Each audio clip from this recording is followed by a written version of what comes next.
Hi, baby. This is your Uncle Drew speaking, and today is book number 91 of 1,000 books before kindergarten. Today we have a book called Madeline by Ludwig Bemelmans. Bemelmans. By Ludwig Bemelmans.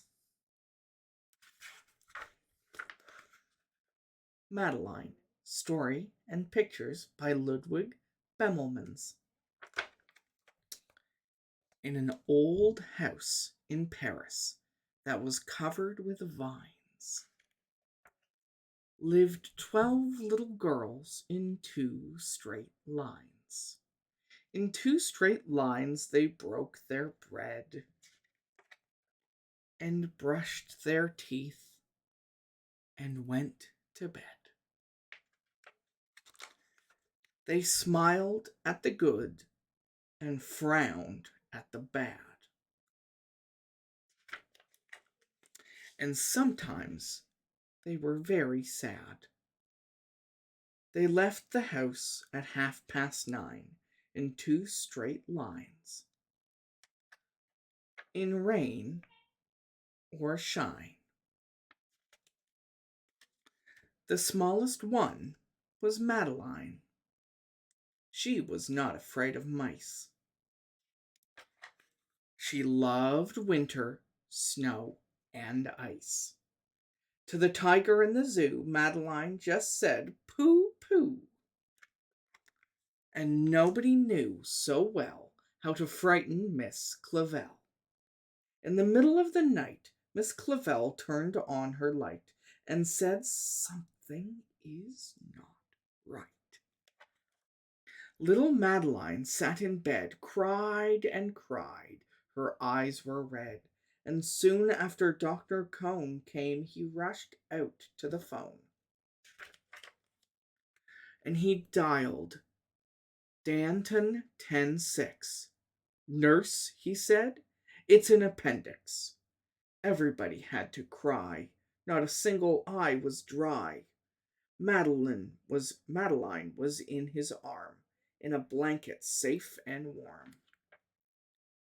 In a car with a red light, they drove out into the night. Madeline woke up 2 hours later in a room with flowers.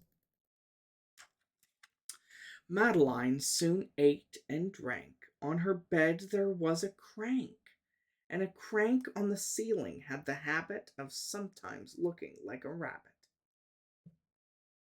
Oh, not a crank, a crack. And a crack on the ceiling had the habit of sometimes looking like a rabbit. That makes much more sense than a crank. Outside were birds, trees, and sky, and so 10 days passed quickly by. One nice morning, Miss Clavell said, "Isn't this a fine day to visit Madeline?" Visitors from 2 to 4 read a sign outside her door, tiptoeing with solemn face, with some flowers and a vase. In they walked and then said, "Ah," when they saw the toys and candy and the dollhouse from Papa. But the biggest surprise by far, on her stomach was a scar. "Goodbye," they said, "we'll come again." And the little girls left in the rain. They went home and broke their bread, brushed their teeth, and went to bed. In the middle of the night, Miss Clavell turned on the light and said, "Something is not right," and afraid of a disaster. Miss Clavell ran fast and faster. And she said, "Please, children, do tell me what is troubling you."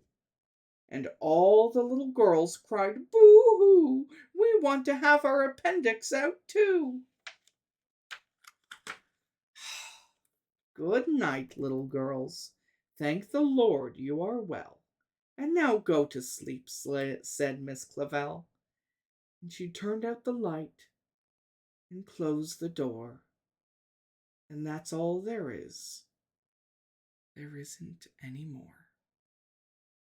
The end.